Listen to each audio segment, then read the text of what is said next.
trying this out. Never done live before, so just gonna go here and probably might have a pile of engine noise.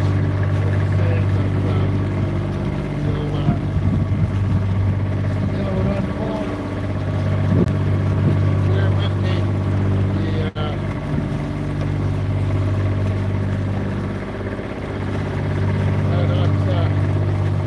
Not super excited, but I'm single-handed here today. And one thing about single-handing, I always stay tied to the boat, even when I'm motoring. I think the times I have fallen over the side, you know what, it's been at the dock or when I've just been messing around. So sometimes when you're not paying as much attention, that's the most important time to tie in. So I've got this long tether that I use, and so I stay tied in 100% of the time when I'm on the boat, unless the conditions, warrant that I definitely tie in. I've got jack lines and high set, low set, depending on the conditions. We've got a beautiful day here in Georgia Strait, British Columbia, Canada. Just kind of show you here. You can see it's a sunny day, but it's only 2 degrees Celsius, which is that's probably about 36 degrees Fahrenheit, 2 degrees. In the wind, it's even colder. So I got a pile of clothes on, even though I'm in the sun.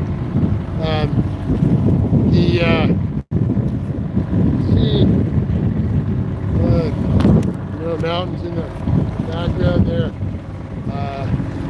They all got snow on them. It's January crossing of Georgia Strait, and that's in British Columbia, Canada. It's 49 degrees north and 123 degrees west, British Columbia. So this time of year, we got a beautiful day out here today, but middle of January, I rarely see other boats. And other pleasure boats, that is, especially out in the middle of the channel. It's about 20 miles across. South of me is about 50 miles of open water in Georgia Strait, and to the north is another 50 miles. So there's typically get south and north winds in here, and so the fetch is quite long. It can get pretty pretty western here when you get wind over current, chop. You can get 4, 5, 6 foot chop in here, very steep faces. Obviously today, we don't have that, but you can get kind of square waves in here. It can be a bit of a bronco ride, and the winds often it misses the forecast. Today is supposed to be 10 knots of wind. I got maybe 1 knot. I've also had a forecast for 10 knots and had 30, so it can take you very much by surprise out here. So it is what it is. I've got it's about a 3.5 hour crossing here. Hopefully that wind comes up and we'll get to do some sailing today. Certainly don't see anything coming. Down to the south, I don't know if you can see it in the camera there, but it's Mount Baker is right to the south there. That's that's probably 80 miles away or so.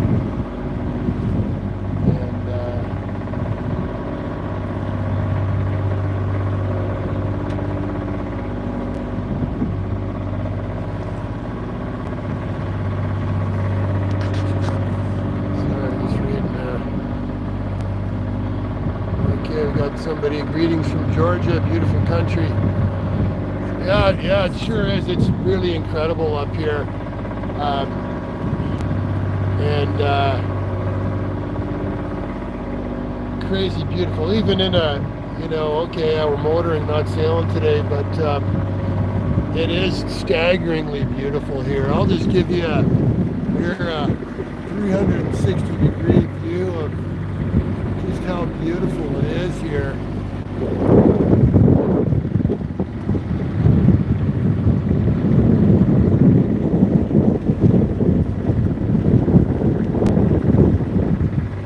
water's, it's not quite bubbling glass, but it's almost, if it drops anymore, you can see the sheen on the water there. That's 0 knots. 0 knots of wind. And the other thing too, with for those of you that don't know, in this area, we got regularly a 10-foot tide here every day, so the currents go in and out. Tide goes up and down, so you really got to watch your depth. It's quite a technical place to sail here in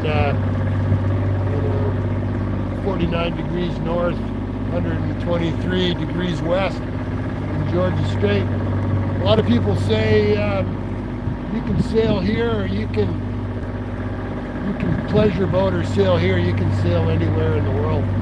I think that's true. So because of that, we get quite a bit of debris in the water. I don't know if you can see there. There's some floating debris. Yesterday, I had 20 knots of wind, and quite big chop, up to 5-foot chop, and actually there was a big, huge tree, heading straight for it. So you got to pay attention. You can't just set the wind vane and move on.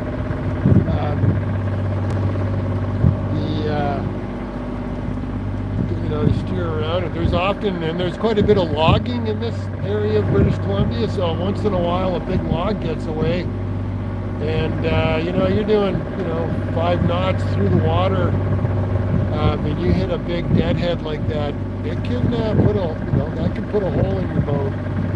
So I don't and radar won't pick it up. So I don't like sailing at night anymore. 10 years ago I used to do quite a bit of it, but definitely more nervous than I used to be.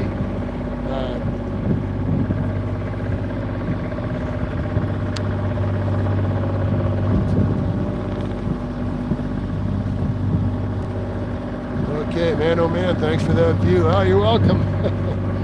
It is beautiful out here. I'll show you again. It is just spectacular, the view here.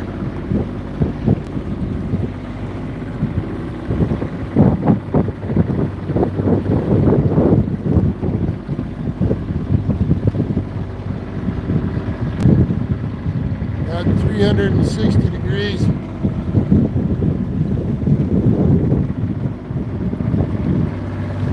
And then I'll just show you on the chart. I don't know if you can see that, but we're 49 degrees, 17 minutes north, 123.35 west. I'm crossing the strait here. I'm not quite midway across Georgia Strait. Here, 5.5 knots through the water. motoring away at 2,000 RPM. For those of you that don't know, this is a 38-foot Contessa. So Contessa 38, 15,000 pound displacement empty with 6.5 foot draft, and about 7,000 pounds are in the keel. So it's got a crazy, real crazy vanishing stability ratio of 154 degrees. So it's a very seaworthy boat. It's the big sister of the Contessa 38, or Contessa 32, which became famous in the Fastnet race, which I think was in 1979. They had hurricane force winds, and the Contessa 32, basically this boat shrunk down by 6 feet. It was the only boat to finish in its class, so it became famous for its seaworthiness. So I'm trying to read the comments here. I had to do a sailor's jerry rig and use a bungee cord on a selfie stick for my phone. I've never done this before, so I got to look underneath my bungee cord to see the comments here.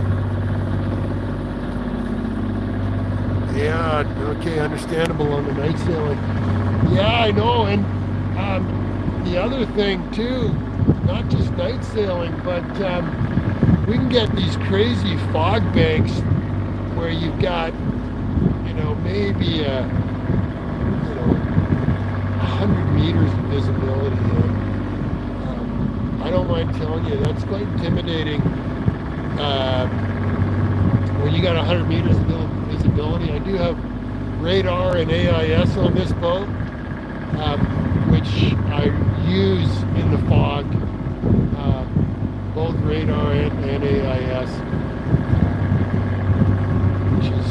AIS stands for Automated Information System. It's a VHF-based tracking system.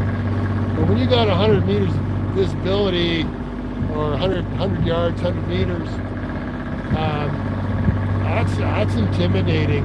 And there's big shipping here. So the ships go up and down this 20-mile passage here. Vancouver, one of the biggest cities in Canada is right over there. That's Vancouver. So,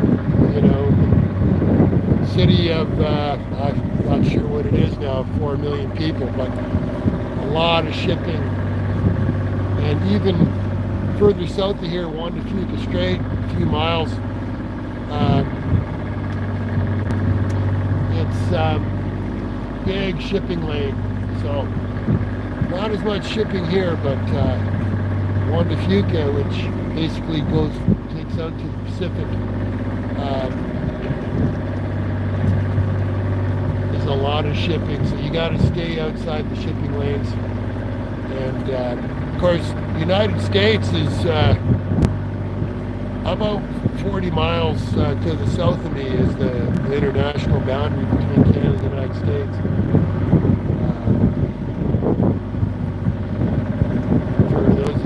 Not familiar with the geography.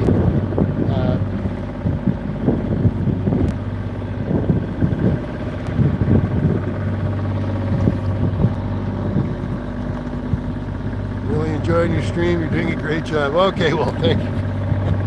Thank you very much. I apologize. This isn't more exciting. Although if it was exciting, I probably wouldn't be able to do this because I'd have to be hanging on to the boat and sailing. I'd have to figure out how to do this a little better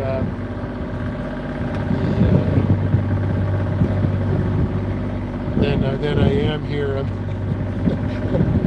I've got bare hands, and it's 36 degrees, and I got a little bit of there's no wind on the water, but I got a apparent wind, so it's a little cool on the hands. I don't mind telling you.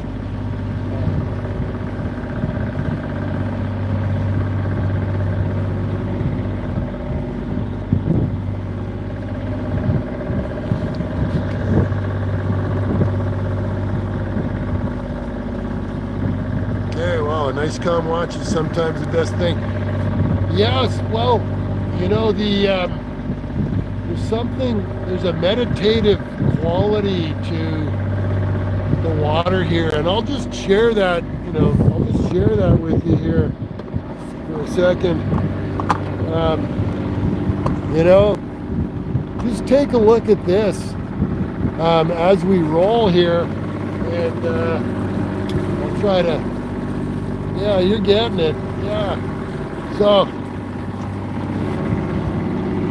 you know, you're sitting here by yourself, and 15 miles of open water, this kind of bubbling glass, and we've got some amazing color here.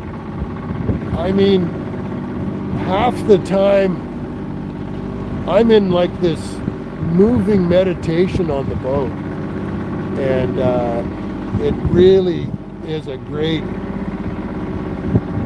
venue for just chilling and letting everything go.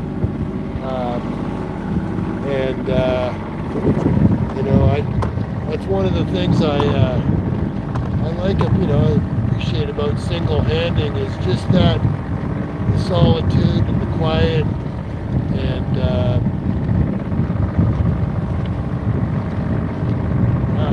it's pretty special.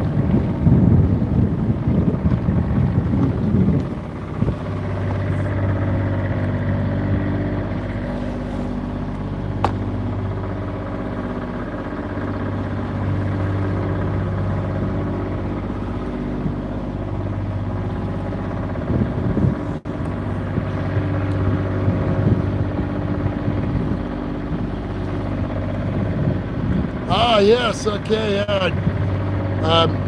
I do have some knife and hatchet throwing videos as well. My channel is a little bit eclectic. I've got a series on knife and hatchet throwing, which is something I also just love. I tell you, that can be its own psychophysical meditation as well. An hour will blow by, throwing knives, and that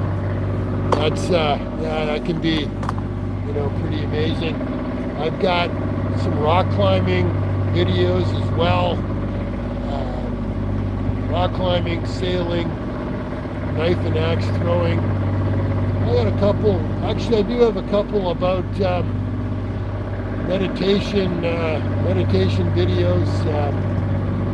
One was paddling in a canoe. One's a rock climbing video, kind of meditation, and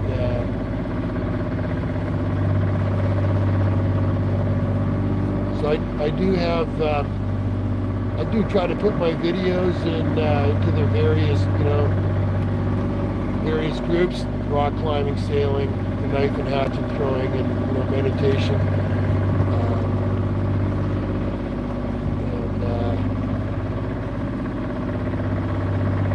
I do break it up. A few folks have said, I wish you just had the sailing channel. Maybe I'll do that someday. Because I was kind of just chilling here with no wind, I thought, you know what, I should give this a go here live, and just for fun, just kind of see what happens. Despite that there not being a ton going on,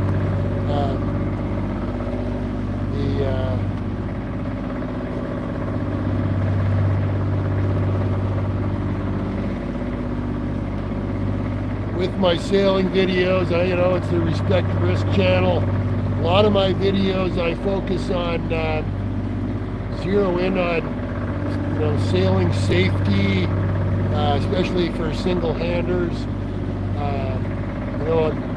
Sadly, a lot of people do get killed when they sail by themselves.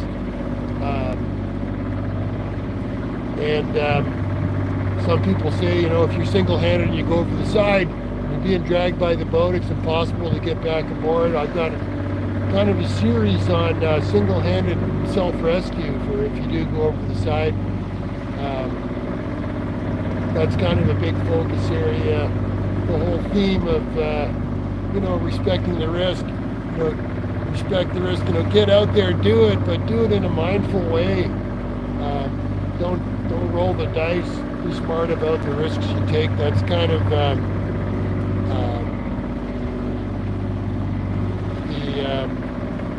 I'm reading a comment now. So respect the risk. Yeah, it's kind of a theme, overall theme, and I think respecting the risk in sports, whether that's knife throwing itself. I brought my kids up, from the age of 6 and 7 and 8 years old, throwing knives and hatchets, and a lot of our neighbors said, "Oh, you're crazy to have those dangerous, weapons, and have your kids use them." And I'm like, hey, it's all about respect for the equipment, respect for the tools. It's about control. It's about think, do, think, and touch wood here. We've never had an incident with the projectiles, and we do not, like I said, knives, hatchets. We do bow. We also have taken up shooting, hunting. My son's been shooting firearms since he was 8 and 9 years old. Same with the knife and hatchet throwing. And it's not about being afraid and choosing not to do something. It's to do it, but do it in a respectful, mindful way, acknowledging the hazards. And I think that's just part of life as well. And not just in sports, but in business as well. I view business and risk sports in a very similar way. The managing business risk, engineering risk. I work in business and engineering, and I view single-handed sailing and knife and hatchet throwing very similar to how I view engineering and business. Okay, reading the comment here. Had some very intense pastimes, most impressive indeed.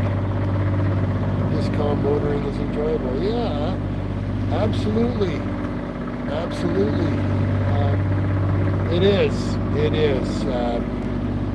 There is certainly a meditative quality about it, and for those of you that either just joined, I'll sort of give you the 360-degree view here.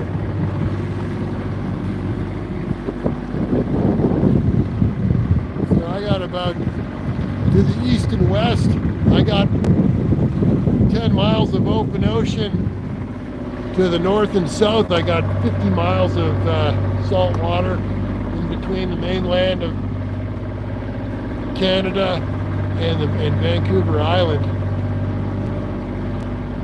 No question there. Do I ever ice climb? I do ice climb. I used to do a lot more ice climbing than I do now. I tend to go out about once a year now. I take my son out, once or twice a year. I've been climbing for 46 years and sailing for about the same amount. So I've had many incarnations in my climbing career, and I had 10 years where I was very active ice climbing. I did, I used to be able to lead up to grade 6. I never led any grade 7 ice. By the time I went into ice climbing retirement, mixed climbing was just starting, in the 90s. And this was still with leashes on the tools. It wasn't leashless. Excuse me. I did do some mixed climbing, bolted sport mixed climbing, some traditional with bolts mixed climbing back in the mid-90s. I did one first ascent, one mixed route first ascent in Canada here. Just kind of a, I don't know, excuse me, 30 meter, it was M7 or something, beside White Man Falls, Canada. I still have my old ice tools Kind of a funny story. When my daughter was 16, I took her out ice climbing, and we did an 8-pitch grade 3 in the Canadian Rockies, and we were at the base, and I pulled out my ice tools. This is this is 9 years ago, so it'd be 2016, and I had some cobras that were at that time 16 years old, and there was another group of people there who said, "Oh my God, those cobras, those should be in a museum." And then I pulled out my Stubais, which were the old straight shaft from the mid-1980s, and they looked at those covered in duct tape and banged up like hell, and they just said, "We're not even going to talk to you." Funny story about ice climbing. Let's see here. Getting to the kids young is important. I started learning the knife, to use a knife and a bow at 4, martial arts in 6. Okay, yeah, good for you. Nice work. My kids started martial arts at about the same age, the age of 6. They're 21 and 25 now. They both are still doing martial arts. My daughter actually had her first amateur MMA fight in October, and of course, as the dad, I was kind of gripped about it, but it went well. She did win. There's actually some clips of it online you can find.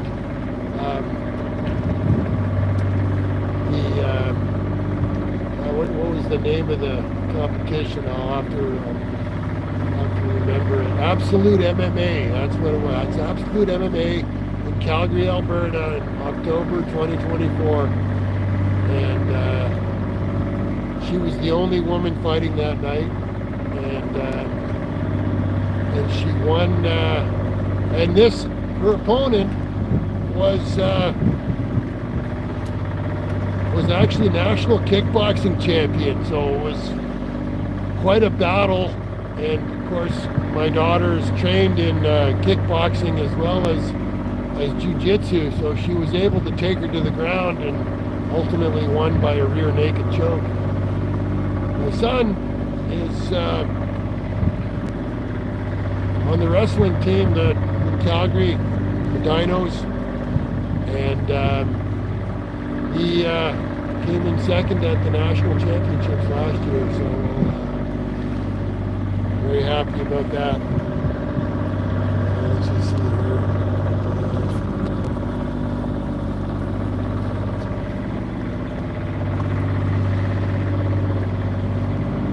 Okay, guys, well, I'm going to sign off here, and thanks for watching.